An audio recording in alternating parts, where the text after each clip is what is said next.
Hello everybody, welcome to the United Stands. I'm Mark Goldbridge and this is your latest Manchester United news and transfer news this Tuesday morning, the 9th of December. We're waking up to 3 points from Manchester United, a very comprehensive win. Want to talk about your reaction to that now you've hopefully woken up.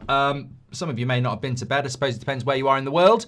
Also, Mainoo told to leave Manchester United. We'll delve into that.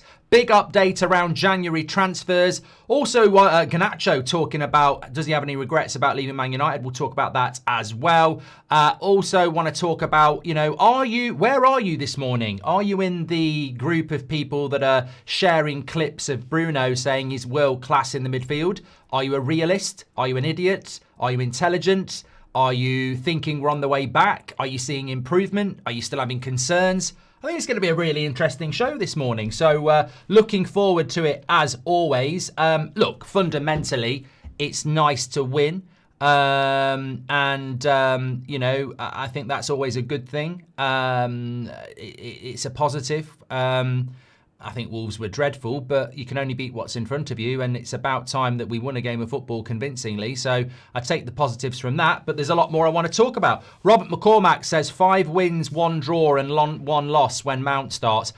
I do want to talk about Mason Mount because I want to talk about scratching the surface of the positivity, because I think Mason Mount played fantastically well last night. But did you know in the 3 years he's been here, he's been available for 26% of our game time?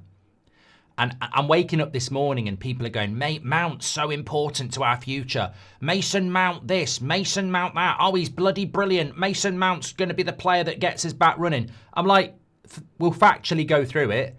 But basically, 26% of our game time he's been available for in 3 years. 26%. And we're waking up this morning to people saying this is the guy that's going to be part of our rebuild. The guy's in his mid-20s. And in the last 3 years, not including Chelsea, he can't even get near 40% fitness for our game. So, I think that terrifies me that I'm waking up this morning to people, pronouncing Mason Mount as the great saviour of Manchester United. It's just ridiculously ill-informed. But, we can go through that. Look, I like Mason Mount, but we bought a dud. That's the bottom line. And, I'm sure he's a nice lad and he played really well against Wolves last night, but the minutes availability is shocking. And the only reason he's playing more games this year is because we're playing 1 game a week. If we were back in Europe, I don't think we'd be seeing him play at all. Anyway, let's start off with Mainoo. So, look, very strong message coming out last night from 2 former Man United players, Nicky Butt and Paul Scholes, around Mainoo.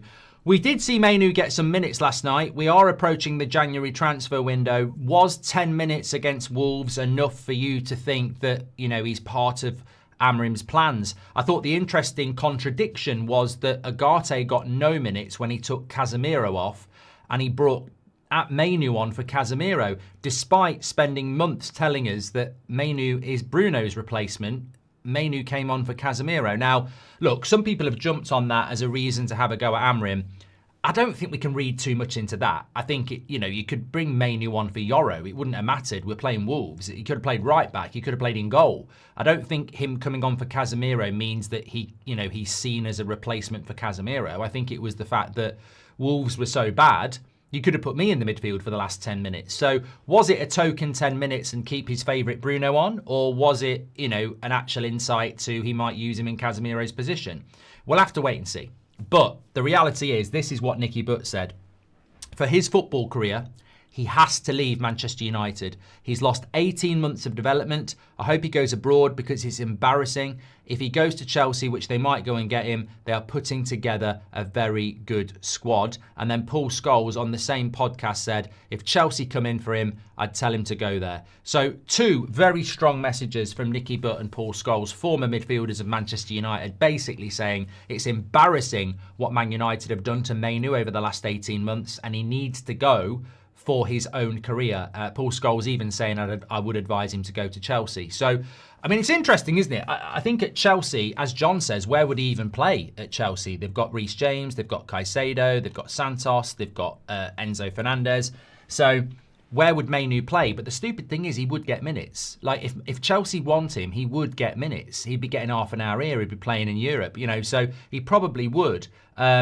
Look, I don't really care where Mainoo goes. I've said this before. I think Nicky Butt was the biggest loss from that Man United, backroom staff since Sir Alex Ferguson, because the feedback from people, younger players in general that were there when he was there, was that he really knew the club, he knew what he was on about, and it looked like, he could build into a bigger role than what he had. He was basically the go-between between the youth and the senior team, and he got fed up with how the club was being run. I think when he says something like that, you've got to listen to it, and I think he's spot on, and it's something that we've said. Like, Mainoo does need to go. 10 minutes against Wolves is not minutes. I don't think it is. We're going to talk about where Man United are and where Amorim is, but this story's a big story, and we are approaching, in 3 weeks, January the 1st. We've got to let him go, and he's got to go. It's a joke. It is embarrassing, and I do agree with Nicky Butt that he's lost 18 months of development.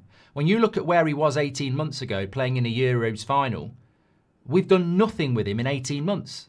From being 18 and a half to 20, we've done nothing. There's been no... And I think people miss out on this, and I think it's a great point from Nicky Butt. There is the whole, I've got to pick a team to win games, and we did win last night. But there is the whole, we've got a really talented player here that we absolutely... It's like somebody who's on the treadmill getting fit, and then you say, get off the treadmill. Can I get back on now? No. Can I get back on now? No. And they lose that fitness. It's the same with development. For 18 months, what have we done to, even on a very mercenary level, maintain the value of Mainoo? I mean, I would say 18 months ago, you could have... If somebody come in 18 months ago after that Euros final and said, we want Mainoo, I guarantee, imagine Real Madrid or Barcelona had come in, we would have gone, forget it. And if you want him, 80 million. You would laugh at that now. I mean, what's Mainoo worth now? 40? 40 million? I think 18 months ago, you'd be saying, well, he's not for sale anyway, and if you want him, you've got to pay stupid money. What have we done as a football club to develop him over the last 18 months? And that's a football club stance. I mean, I agree with Nicky Butt. I agree with Paul Scholes. From a player point of view, he's got to get out. He's got to get out. He's getting no development. He's getting no minutes. I mean, how many minutes did Mainoo play in November? Somebody tell me. I guarantee you it won't even be 100 in a whole month. How many minutes has he played in December? It's December the 9th. He's probably played, less than an hour. It ain't good enough. And there's been plenty of opportunity where he could have been used over the last few weeks. There's been plenty of games where we could have given him more game time. We're not developing him. He's got to be given game time. We've got to let him go in January. And I think those people, and I see them in the chat coming in and going, he's slow, he's not very good, he's this, that, and the other. Mate, whether that's the case or not, it doesn't change the fact that he needs to go. I don't think we're even talking about whether he's going to get minutes at Man United anymore. If you think he's crap, then that's a perfect example of why we need to let him go. Many of us believe there's a talent there and we need to let him go. My concern is United seem to have this weird mentality. We're not going to use him, but we're not going to let him go. We're almost going to keep destroying his career. It's a weird take for a club that's meant to be about developing youth. It's a really bad message, actually. It's a really bad message for a club that used to have a, identity. Why are we doing this to younger players? It's really, really strange. So look, I think it's very interesting, and I think that they're right. I think he does need game time, and of course we're talking about something after a good win for United, but it doesn't change the fact that there are people this morning who were saying it's fucking Wolves. Let's not pretend that we're back. I mean, we are. I mean, look, as I said, we're waking up to people saying Mason Mount's the future, and I'm like, have you looked at the last 3 years? Seriously? So look, I think that with regards to Mainoo, something's got to change. I know some people are still hoping in the AFCON that he's going to get more minutes and, fingers crossed, but I don't think he's going to shift Bruno from the midfield in the AFCON. I really don't. I think there's a very simple thing that he can do. If Maguire and De Ligt are back, that covers off Mazraoui. You can put De Lo right wing back instead of Ahmad or Mazraoui. You can put Dorgu left wing back or even Luke Shaw left wing back with Martinez back. That covers off that problem. In the midfield, you just keep playing Casemiro and Bruno. And in your front three, you've got people like Sesko back, Xerxes, Cunha, and Mount. So there is no definitive pathway for Mainoo into the first team just because of the AFCON. And I'd like to be wrong on that, but I don't think there is. So look, I think that there's got to be a solution for Manchester United. There has to be a solution, and I hope that, you know, Amorim, Wilcox, and Barada are going to stick to their stance of how they've treated him over the last 4 months and let him go in January. Absolutely, because, you know, it's really important. Talk of the Devil says the channel and chat is toxic. It's a news show, mate, and we're talking about a news piece from Nicky Butt and Paul Scholes about Mainoo. We're not creating that story. And instead of saying people that you cannot argue with or debate with are toxic, grow up and actually tell us what your problem is, because we'll read it out, mate. It's not a problem. But, you know, these people, it's like, you remind me of the people who go, if we'd beaten Everton, we'd be 3 points off the top. At what point did we deserve to beat Everton? Oh, if we'd beaten Everton and West Ham, we'd be in a title race. At what point did we deserve to beat West Ham? You know, it's almost like you wake up and I don't actually get you people, actually. You know, let's open that door up straight away. I don't get these people who wake up after beating Wolves 4-1. They're knocking one out to Bruno Fernandes compilations. They're telling us Mason Mount's the future. They're telling us Amorim's the guy. They're telling us we'd be in a title race if we hadn't lost to Everton. And, you know, they're doing screenshots of league tables going, look how tight it is. And I'm like, let's scratch the surface of this for a moment, right?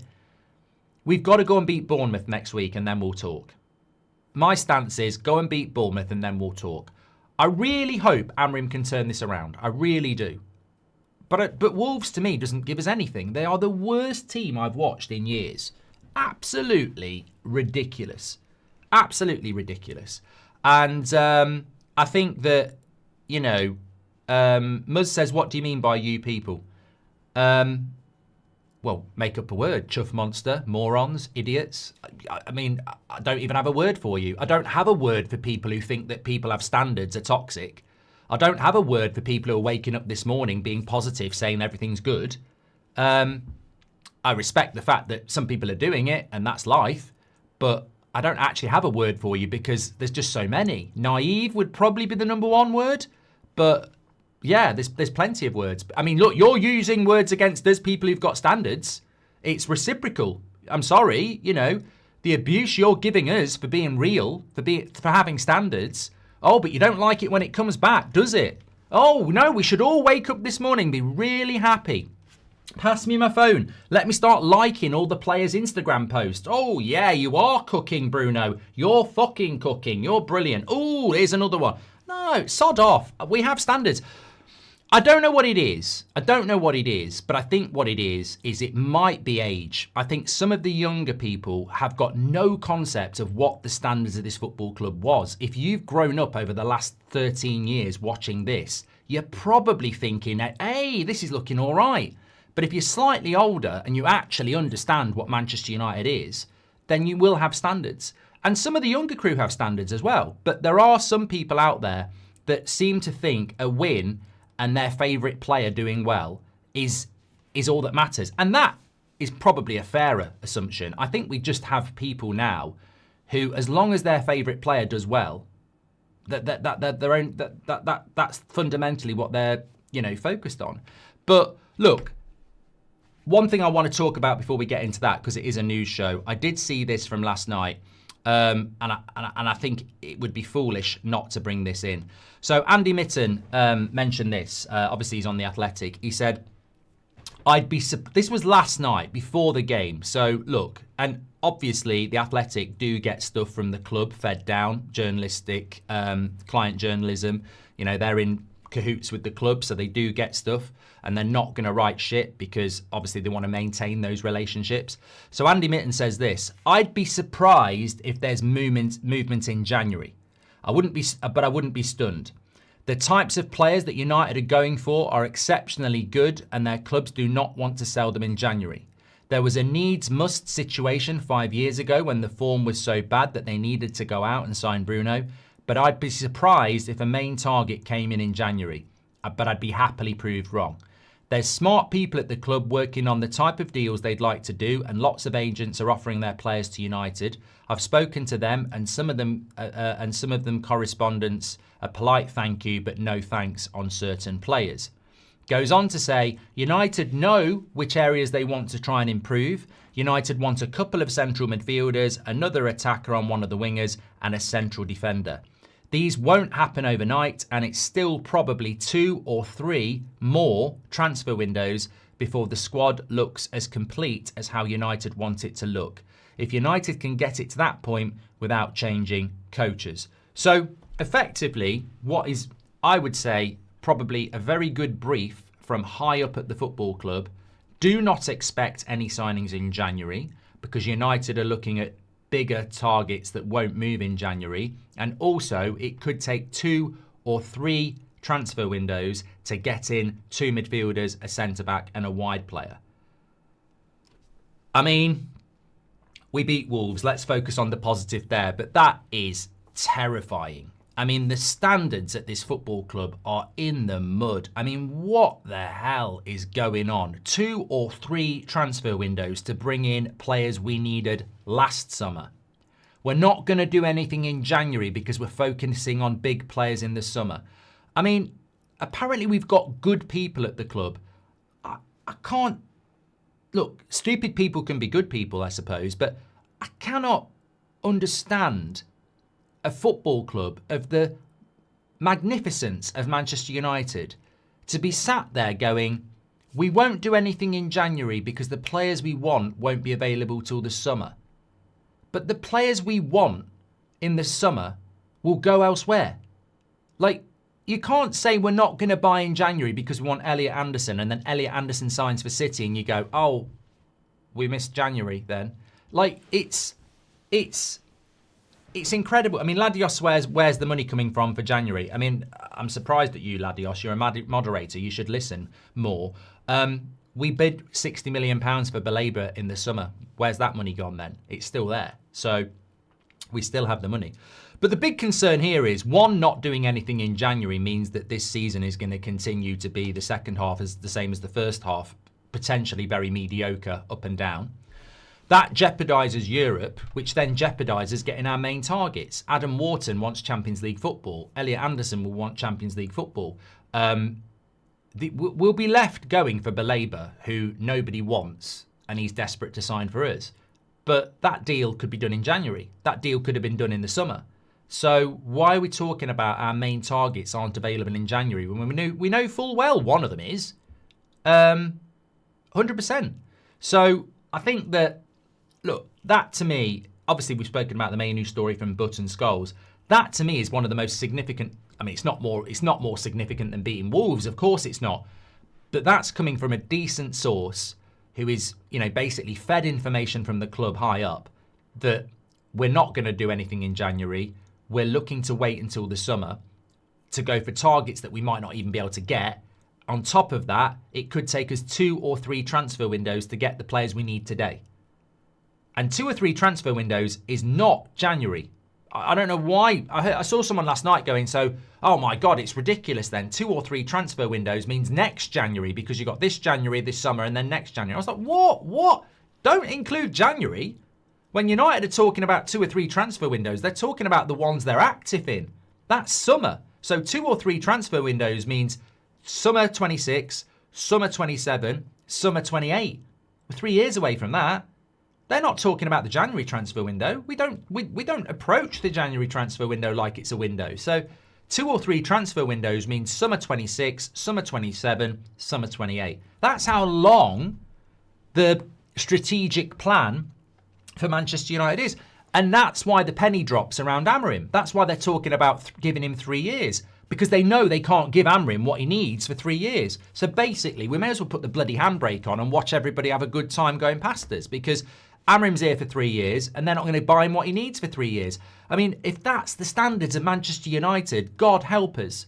God, there's going to be more Evertons. There's going to be more West Hams. Because if we're going to take 3 years to give Amorim what he needed last summer, how the fuck is this going to get any better anytime soon?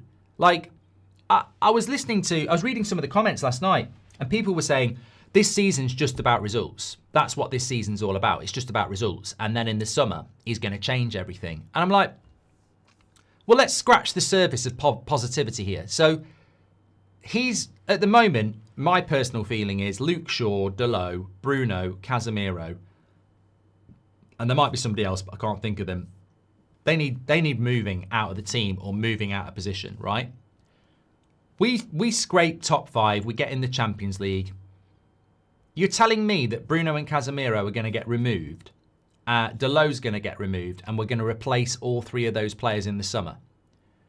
And then if we do replace those 3 players in the summer, it's another rebuild next year because you've just changed your whole midfield. I don't think that's the plan. I really don't think that's the plan. I think some people are trying to mask the truth and turn it into positivity. You know, you're trying to pretend that Amorim's plan is to get us in Europe, bin off all the players you don't like, and then next season we're going to cook with a load of new players. I guarantee you, if we get Champions League football, you'll still see Dalot starting games next season, you'll still see Bruno in the midfield next season, and you'll still see Luke Shaw at the back next season. Those 3 things, I guarantee you, you will see happen next season. So where's your progression there? What are you going to say next season when you're still seeing the same players play regularly that you are this year? Because I don't see that vision that some of you are going, you know, trying to preach that, yeah, we're gonna scrape top 5 this year with these players we don't like, and then in the summer there's going to be a massive rebuild, and then next year we're going to have a load of new players. And I think, what club have you been supporting for the last 2 years? At what point do United behave like that? And you've just had it from Andy Mitten. United are not planning on a major rebuild in the summer. They're talking about 2 to 3 transfer windows just to get what we need today. 2 to 3 transfer windows just to get 2 midfielders, a centre-back and a left wing-back. So I don't see that. I don't see that. So when we're talking about positivity, I hope it's going to all turn around, but that's the only word I have now, hope. And as I've said to you many times before, I'm not being guilt-tripped into being fake positive just because we've beaten Wolves and just because people want to pretend, like they always pretend, that we're going to have a great transfer window in the summer and build a new team. I don't see it. I really don't. I think if it's going to work, it probably is going to take 3 years. And why is it going to take 3 years? Why is that acceptable? Why are Wolves protesting outside their ground for 15 minutes and Man United fans are sat there going, hopefully this is going to happen. Hopefully this will work. Hopefully this will work. Like, we've lost our soul at this football club. We just sit there and let this shit happen in front of us. And also, I think that when you look at where we are, the standards are in the mud. As I said, I can't believe the standards of this football club. Like, I was listening to Amorim after the game yesterday, and he's still walking around with a miserable face, sort of like going, I half expected him to say, yeah, it's a good result, but we're still going to suffer. I'm like, we're Manchester United, for God's sake. I mean, can we not come out after beating Wolves 4-1 and say, now we need to go and win our next 3? Even I can't say that.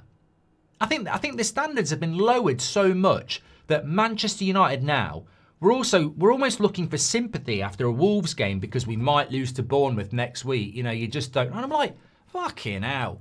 You know, we used to lose a game when we were winning titles and it was a crisis. We win a game now and it's like, well, we don't know when the next one's going to happen. I'm like, God, we've got.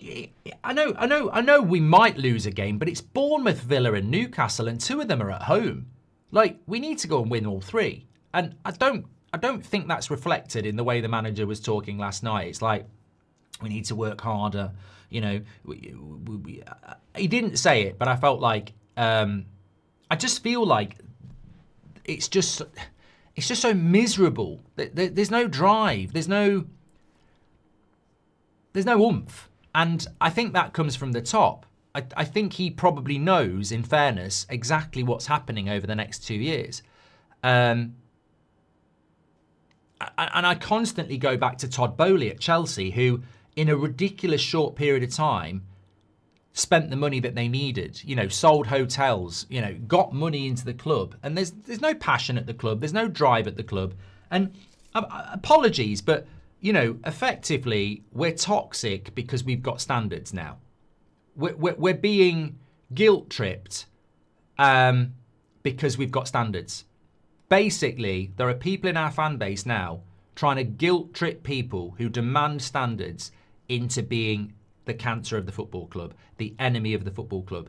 And all, I could flip that and say, you're the cancer of the football club because you're basically backing the cancer of the football club, which is the Glazers and Ineos. You're actually basically allowing it to be acceptable that it's going to take 2 or 3 years to be decent again, that we don't need to spend in January, that shit football's good. So look, there is a bit of division in the fan base at the moment. I don't mind that. It's all about debate. It's all about opinion. But I don't think people are being negative for negative's sake. It's because the standards are on the absolute floor, and you've got a decent journalist coming out saying, who is well tapped in at the club, that this is going to take basically 3 years to get players that we needed last summer in. We're not going to do anything in January, and we're clearly going to stick with this manager. So I think that, let the debate begin. But yeah, sorry, I'm getting interrupted here.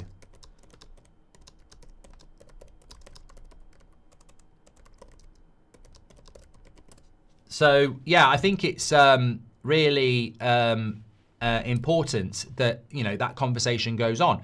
Now, look, I want to just talk. We are a news show. I am going to talk about the game last night, but we are a news show. I just want to bring this in, so because it is news. But I'm really pleased we got the Andy Mitten stuff in because I think that's really important. A couple of other bits before we talk about last night. Sesko has returned to training, and shout out to Sam C because he did send me this. Basically, it's coming in from the agent of Sesko, who is saying that. I don't know where that is now. Let me see if I can find it here. He hasn't deleted. Oh God, idiot. Sam, not Sam. Me. I'd closed the browser down. So Sesko's agent says return could come sooner than expected. Agent backs Ruben Amorim and claims Man United can be Premier League contenders within 2 years. Amorim described as honest, charismatic, and an outstanding coach. Well, let's remove what he thinks about Amorim, because agent of player who's just signed for club praises manager. Shocker. Man United can be Premier League contenders within 2 years, not based on what we've just spoken about there, pal. And he could return sooner than expected, which is positive. That is a big positive. We do need Sesko back. I am starting to think after Bournemouth just how we're going to do over the next few weeks without Ahmad, who I think is playing well despite what some people say.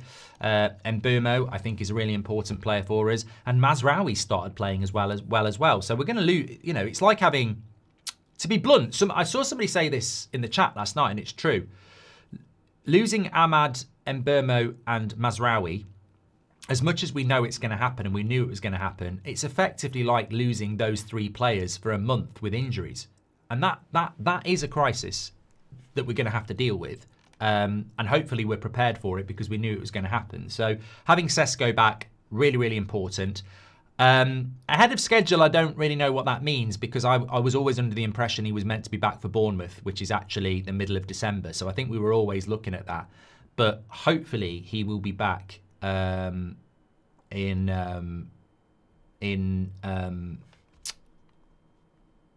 the bench for the game against Bournemouth, and that would be welcome with obviously the AFCON stuff that's going to go on. So yeah, good news on Sesko. No real update on De Ligt, but I think De Ligt is meant to be back very soon. I think there was talk of him being back for the weekend from Amorim, and Maguire hopefully back soon as well. So if we can replace Ahmad, Mazraoui and Mbeumo with Sesko, De Ligt and Maguire being back, it goes some way to a certain extent of helping us there. Some people were talking about this, and look, it is news. So Garnacho doing an interview ahead of Chelsea's Champions League game. He says he was asked if he has any regrets over the way he left Manchester United for Chelsea in the summer. The 21-year-old had been at Man United for 5 years, but when asked if he had any regrets how it ended, he replied no. And pushed on if he was sad how it finished, he again said no. So I would say, do I have any regrets about how it ended with Garnacho? No. And was I sad with how it finished with him leaving Man United? No. And I'm sure a lot of you are saying the same. So, look, we can all play that game. Why he's being asked about Man United when he's at Chelsea, obviously he'll probably get more interaction than he will be in talking about Chelsea. But, I mean, it's a two-way street. And ultimately, I don't think anybody has any regrets about him going to Chelsea. It shows you how little United think of Garnacho, that they would let him go to a rival that are actually higher than us in the league last season and this season. So, I just think crack on with your career, mate. Like, crack on. You might not have any regrets, but we don't have any regrets either. You messed it up. And, if you're happy at Chelsea, that's absolutely fine. But Chelsea aren't bigger than Man United. And I'm not having a pop at Chelsea fans there, but you're not. You're not. We're on the telly every week and we're shit. Man United are bigger than Chelsea. So he blew it. Hopefully he can grow up and be the talent I thought he was. But he needs to stop being associated with Manchester United. You're a Chelsea player. Stop talking about Man United. Simple. No, we don't regret you going either. So crack on. Mainoo was dominated by Grimsby midfielders. Sell, says Mac. But that's literally what we're talking about, mate. They need to let him go in January. It doesn't matter whether you think it's whether you think he's good or shit. Let him go in January. Glazer Logic, we can get a lot of cash for Mainoo, says Keel. Shortest Straw says, you missed my super chat. I haven't read any yet. By the time we wait for the next 3 windows, Newcastle, Spurs, Villa we'll have to worry about, as the traditional 4 will be out of sight, says Luke Bennett. Hi Mark, only joined. Have you talked about Sir Jim and Jason's fight in the stands, says Adam. I mean, look, I'd like to get your input. Well, I like to get your input anyway, but I saw the picture of Sir Jim and Wilcox having a bit of what looked like an argument. But for me, the context is probably overblown. I mean, look, you could put 2 people together for 90 minutes and you could take a screenshot of what looks like an argument. I very much doubt that was an argument. I very much think that there'll be some release from Man United today to say they weren't arguing. They were just, I don't think they were. I would love them to be arguing. I would love Sir Jim Radcliffe to be saying to Wilcox, you're doing shit at your job. Why are we playing so shit? You're fired. But I don't think that was happening at all. I really don't. Seth says, over a month and a half ago, after a good streak, that Amorim got a big swagger and confidence in interviews. Now he knows his light switch team, so no promises. Look, Seth, let's talk about where United are. Let's scratch the surface of, could this be the start of something, or is it just another false dawn?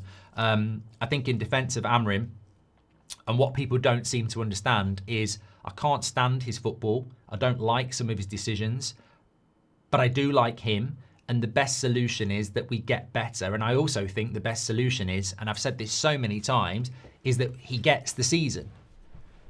I do. I'm not going to sit here and say he's the right guy. I don't believe in that. But, I'm not an Amorim-inner or an Amorimmer. In the sense that, no matter what, he's the right guy. I'm not that. And I'm not an Amorim outer saying sack him now or sack him next week. I don't think either of those things are actually useful.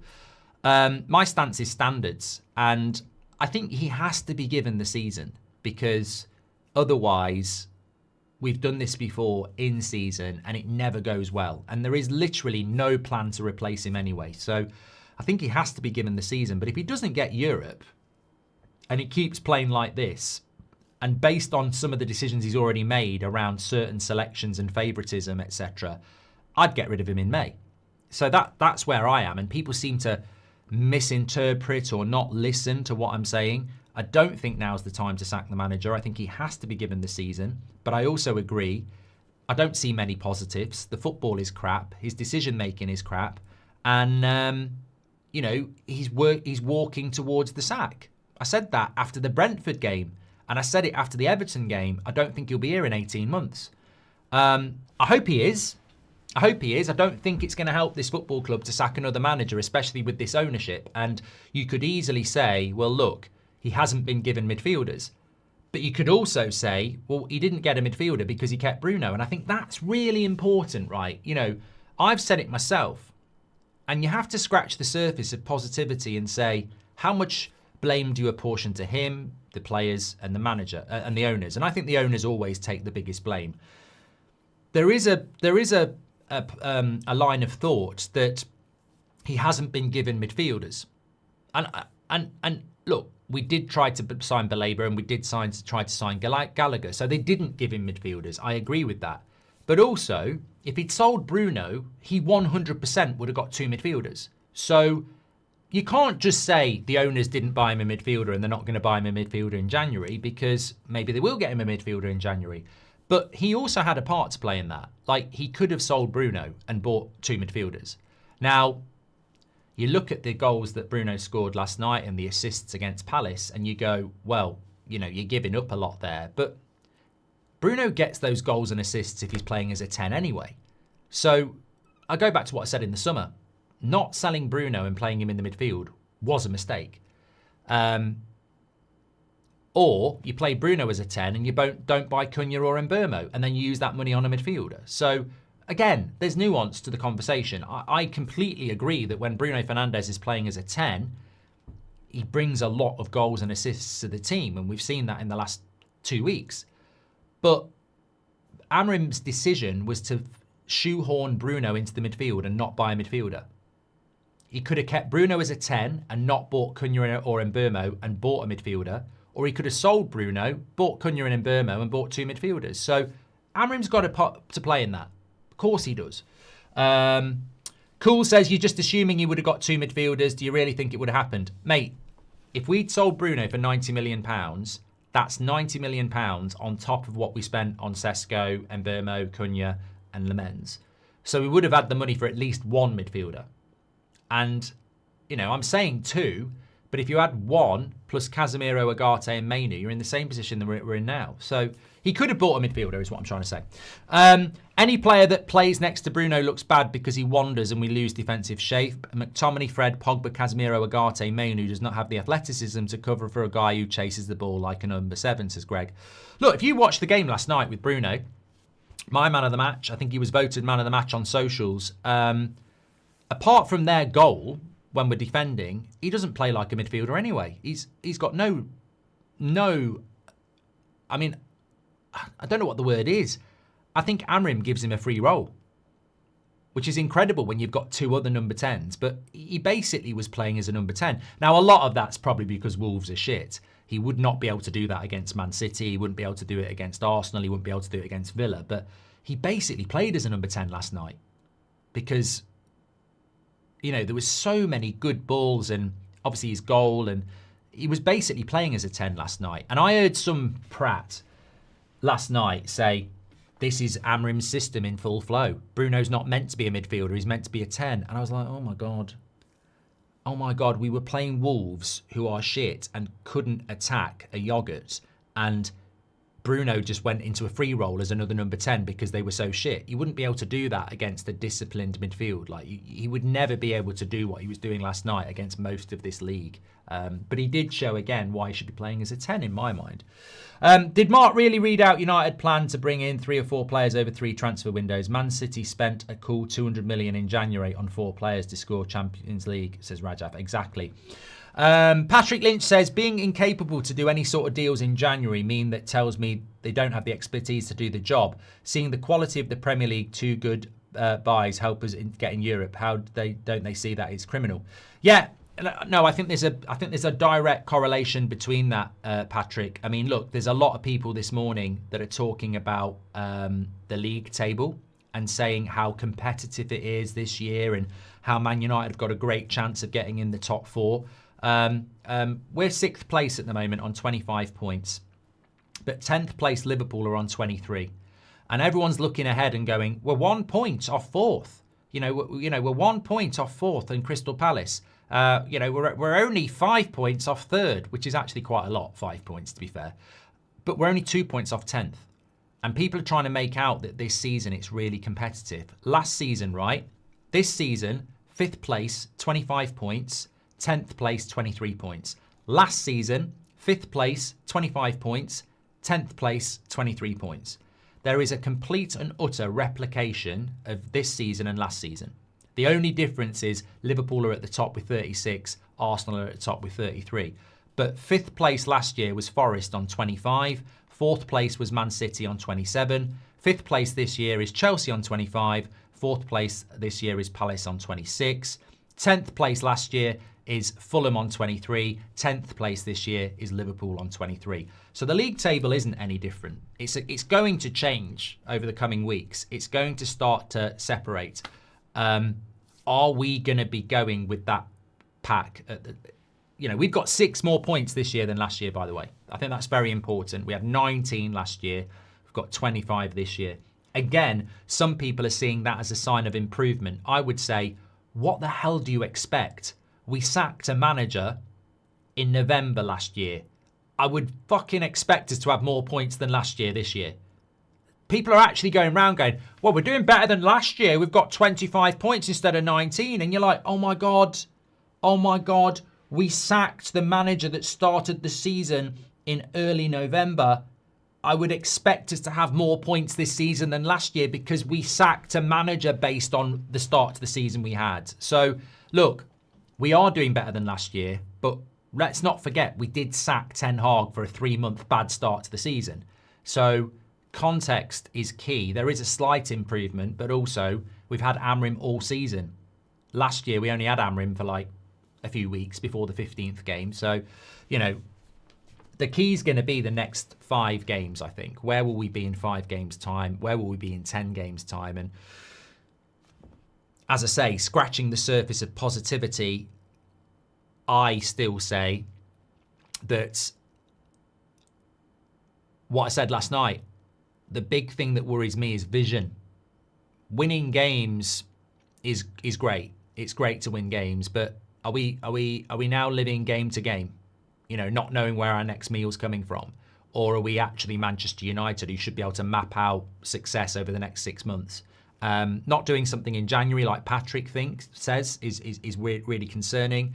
And I still don't think we're playing good football. I still think he's not really showing us a vision. And I don't expect that vision to change massively in the summer if he scrapes European football. I think he'll stay loyal to his favourites. There's one thing about Amorim, he's stubborn. And there's one thing about Amorim, he's loyal. If these players get him European football, I can see Maguire, Casemiro getting new contracts, Bruno staying. I can see the same shit next year. And that's what worries me. I want to see a vision. I want to see Man United evolving into a football team that can go and win 4 or 5 games on the bounce, play good football. I want to see players that are going to be here for the next 5 or 6 years. I want to see Sesko playing more regularly when he's back. I mean, the midfield is the midfield. I'd love to see Mainoo playing, but I want to see Heaven playing more regularly. I want to see Yoro getting back in the team. I want to see a vision and I want to see good football. And I'm sorry, but Wolves win doesn't massively change that to me. At half-time, the camera showed Jim, Wilcox and Barada. Jim looked unhappy and concerned, and honestly, he's got himself to blame, says John. Well, if it was at half-time, maybe there was something in it then, because at half-time yesterday, I think a lot of us were very depressed. Yeah. JMR says that 60 million was going to be taken out of our summer budget, Mark. Even Beth reported it at the time. Yeah, I don't, Beth's brilliant, but she doesn't work on the board of Manchester United and she doesn't have access to the financials. So that was always speculation about Baleba. Look, the Baleba deal would have been structured in a way where we would have probably given them 20 million, like we did with Mbermo, but it was still there. And whatever you're justifying, it's still there. So, it's still there. We were going to spend it in the summer, so it's still there. And how do you take it out of the summer budget when you buy him in? How can it come out of the summer budget? Wouldn't even make any sense unless we sold a player before the end of June. There's a financial year that runs from July the 1st to June the 30th. If we'd bought Baleba in the summer, there would have been some payment to Brighton, which we would have to have, and that's what we're saying. I wouldn't care who the manager gets rid of as long as we're winning, but that's the problem. We are not. So we fans get worried about who leaves, says Frank. Sorry a minute. I've got a little bit of a... Stacey Marshall says, are you getting Solskjaer vibes from Amorim? No. I think there's a lot of difference between them. Perform now. If you're lucky, you might get what you needed later. What the fuck? How can any manager work like this? We're the two most valuable clubs. We must act like it, says Raphael. Mainoo not starting is odd, but why isn't Yoro starting? Heaven should be eased into the team, not thrown into a struggling side. I thought Heaven played really well, Slazy, yesterday. I did. Feel same I did pre-match, needs to go, not good enough, says Simply Red. Are any of us thinking and telling Amorim, giving them a few minutes, pure profit on youngsters like Mainoo, heaven as he barely plays under 25, says Plankster. Mount and Shaw are having a great season. We should use it to cash in on them in the summer. Also, sack Amorim, benching our future players, says Shortest Straw. Interesting he played Shaw and Martinez together, says Robert McCormack. And can we check Mainoo's injury record, says Honk. Mainoo does the basics well, but doesn't lose the ball. We need him more than ever. Was sad seeing that last night. Would save Amorim's job as well, says Raphael. Barca fans are so cringe for flooding JJ's comments, says Rajaf. And we proved we're a level above the championship, says Honk. 3 losses, 3 draws, 2 wins when he hasn't played, says Robert McCormack. I think he's talking about Mason Mount. Naveed says, Naveed, welcome to the Members Club. Thank you very much for getting your badge in. 1 loss in 9, but only 2 wins from 6. Work to do, says Matthew Watkinson. And Reese says, a training session for them would have been harder than last night. The next 3 games will truly show where we are as a team. Yeah, I agree. Let's just, I'm very much like, if we can come through the next 3 games with some results, you'll have a very different me sat in front of you. I'd be very positive if we took 7 points from the next 9. Very positive, because, whatever you say about Bournemouth, they're not Wolves. And Newcastle and Villa are good sides. So if we can come through those games with 7 points, we're in a completely different position. I think then you are going to say there's progress. But yeah. Forza says, finally I catch a live. You're very welcome, sir. And I want to talk about Mason Mount very, very quickly, because Robert McCormack's very active this morning, which is, he's obviously feeling very excited. I just want to say this around Mason Mount. I was very surprised he didn't get man of the match in our player ratings last night. I was very, very surprised. And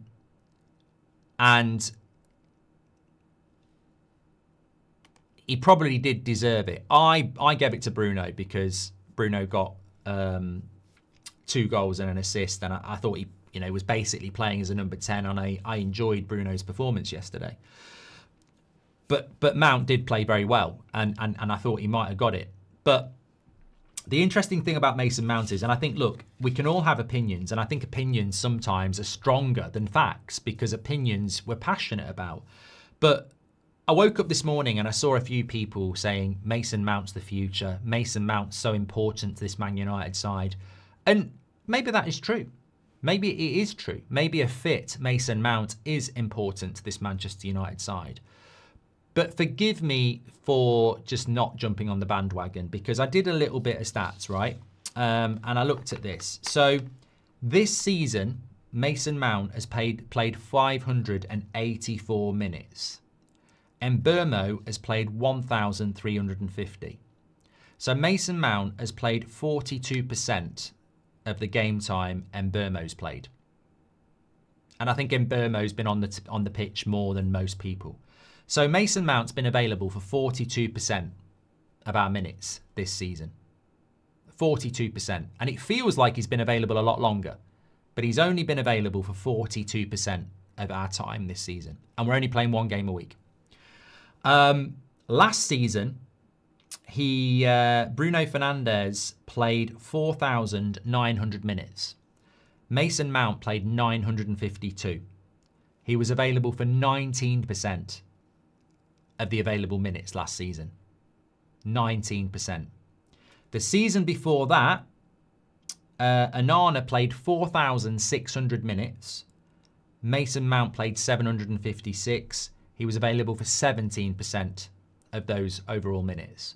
So the average availability of Mason Mount comparable to those who played the most minutes each season across 3 years is 26%. 26%. Even this season, he's not played 50% of our minutes. So this is the problem with Mason Mount. And I don't know how you solve that problem, because he's not 30, he's in his mid-20s, and over the last 3 seasons, he's not been available for even 50% of the minutes that everyone else is playing. It's not his fault, John. You're absolutely right. It's not his fault. But I don't think you can sit there and say he's fundamental to the future of Manchester United when he's not going to be available for 50% of the games. I don't know what we do. I think he's just got to be a cameo player, really. So look, I think he probably did deserve man of the match last night, and he played very, very well. But if we think he's going to be a fundamental part of United's future, I think you've got to look at the last 3 years and go, this is a guy that's approaching his mid-20s, approaching his late 20s. It's very unlikely that that percentage is going to go higher than 50% over the next 3 years. It's you know, he is available more this season, but it's still not 50%. So I don't think he's a player that we can go, if we get into Europe, he's going to become one of the most important players and he's going to play every game. I think he's always going to be a player that probably plays 70 minutes a week. And if there's 2 games, that's not a lot of minutes. So MUFC 21 says he's played 12 of the last 15 games, but mate, that's a manipulation of the stats, and you know it is. You know, that's toxic positivity. With, you know, playing 12 of the last 15 games, you're manipulating everybody there, and you know you are. You're trying to spin a positive, and your name's not even Robert McCormack. He's played 584 minutes, and Mbeumo has played 1,350. That doesn't translate to being available for 13 out of the 15 games, does it? It's about how many minutes you're on the pitch. And I think Leon's right. We're probably just going to have to get comfortable with the fact that Mount's going to be a great bench player, and anything more than that is a positive. But, you know, sadly, it doesn't look like the evidence is there that we can really wake up this morning and go, Mason Mount's a massive part of our starting 11 for the future, because I just don't see how we're going to get those minutes out of him. Unless we get a miracle. I mean, look, Reece James is playing a lot of minutes for Chelsea now. I never thought that would happen. Medical science can improve, but yeah, I think it's really eye-opening when you see just how few minutes he's played for Manchester United over the last 3 years, and how we're clearly managing his minutes better now, but it's still not even 50% of the minutes that he could have played. And that's sad, because I think when you look at, I know it's only Wolves, but I think he has played well this season in other games. I think if he could play, if you could go into every game and say Mason Mount's capable of playing 90 minutes in this game and 90 minutes in the next game, I think that changes it. I mean, I saw somebody this morning saying that the toughest problem Amorim's got is how he gets Mason Mount, Cunha and Mbeumo into the same team. And I'm like, well, it's not that tough, is it? Because he's not going to be available enough to be competing for 90 minutes every week, which is a shame. Hugo says, Nuno Mendes, Nunes, Kenda, Iheanacho, Amorim bets on youth since forever. Maybe Mainoo's attitude just sucks. School of Garnacho and Rashford, says Hugo. Robert McCormack says the difference is staggering when he doesn't start. I think you might be onto something, mate. I'm not saying that. I just think it's sad. And obviously, I don't know what your thoughts are on it, Robert, as his number 1 fan. What are your thoughts on those minutes, and what do we do about it? I don't think we can increase them. I don't think we can. Mainoo deserves a chance at another club, says Planzo. Thank you very much.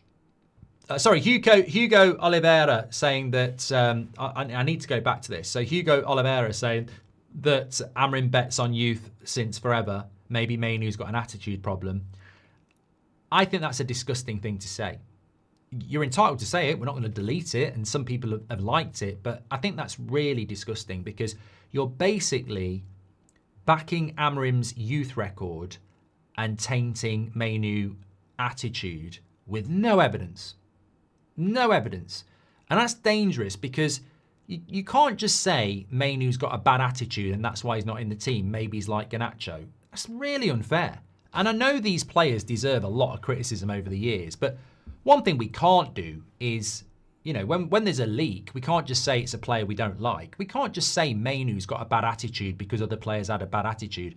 Every single source, every single player, even Amorim interviews say that Mainoo's a good lad. And I know people who know Mainoo, and apparently, I don't think he is the sort of guy that's, in China White doing stuff, nightclubs in Manchester. I don't think he is that type of kid at all. So I'd be very surprised if it's an attitude issue, and I think it's very unfair to throw that around. I think what it is, Hugo, is that Amorim doesn't rate him as a footballer. And I think that's a fairer assumption, then he's got an attitude problem. I think it's from day one, Amorim's never really used Mainoo, so he clearly doesn't rate him. As for the youth thing at Sporting, well, look, what Amorim did at Sporting is completely irrelevant, isn't it? Because Sporting played good football. We don't. He used young players at Sporting. We don't.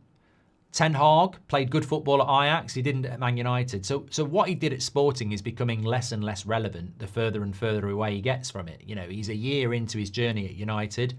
We're not seeing anything that looks like Sporting. I mean, Sporting very rarely played a back five. We look like we're doing it most games. I do remember about a year, well, it was longer than a year ago when they played City in Portugal. He did play a back five in that game and they countered ridiculously well. But predominantly that wasn't how they played. So, look, the youth thing is more important to some people than it is to me. I would like to see Man United using the youth more, but I also agree that he is results driven. But we saw last night that Heaven played really well. And, you know, I think you need to... It's a balancing act being a Man United manager, but you need to show... I think the most important thing is results, then it's performance, then it's a vision. And at the moment, he's not showing a vision to me. He's not showing performance to me. But results are sporadic, and I think that helps him. He's surviving on results at the moment, Amorim. You know, he's not surviving on a vision or good football. He's surviving on results. If he'd lost or drawn last night, we'd be having a very different conversation because the result would cause him problems. The performance and the vision isn't there. And everybody I speak to pretty much has their own opinion, but most people, even the positive people, all they can talk about is the result. And that is correct. Like, results are what are helping him out at the moment. But when the results aren't there, West Ham, Everton, he can't fall back on a vision or performance. There isn't one that we can see. He probably thinks he has one, but we're not getting good performances and we're not getting a vision of what the future is. So he has to get results, because as soon as the results slip away, that's why there's a pile-on. There's a very good point from somebody in the live chat about half an hour ago. They said, why is it like that all the time? We win a game, some people are positive, some people are negative. We lose or draw a game and everybody's negative. And that's because we're surviving on results. The results dictate the mood. If you win, some people are just happy with that and say stop moaning. If you draw or lose, people aren't happy with that and they're not happy with the performance and they're not happy with the vision. So that's where, it's always like that at the moment. I mean, we could go to Villa in a couple of weeks, draw 3-3, play really well, and I don't think they'd be moaning. Because people would go, we've played really well, we've shown a performance, and it's not a bad result. But if we go to Villa and draw 0-0, and Villa are shit and we're shit, people will go, oh God, it's another shit performance. And that's, look, results are always number one, and we're surviving on results, but performance and a vision are relevant. Because when you have your draws or a loss, if you played well and you showed a vision, you'll have more people on your side. And that's something that, last night we did play well, but obviously there's that big Wolves thing. Fantastic show this morning. Really enjoyed it. I have got an 8 o'clock show tonight. I know it's Champions League night, but I have got an 8 o'clock show for you tonight because I will have Liverpool Inter on, but it will be on my TV here whilst doing the United stand because Seb's got his Christmas play tonight and he's got a big role. So I'm going to go and watch that because that life's too short and you can't miss stuff like that. So I wouldn't have time to do a United stand show at 6 or 6:30. So I'm just going to do United stand at 8 and bin off the Liverpool game because you're more important. So there will be an 8 o'clock show tonight. We've got a show at 10 as well, at 2 as well. Take care, everyone. I'll speak to you in a bit. And I'm over on Football Terrace now reacting to some general football news. So I'll see you over there in a minute. Thank you very much. Take care.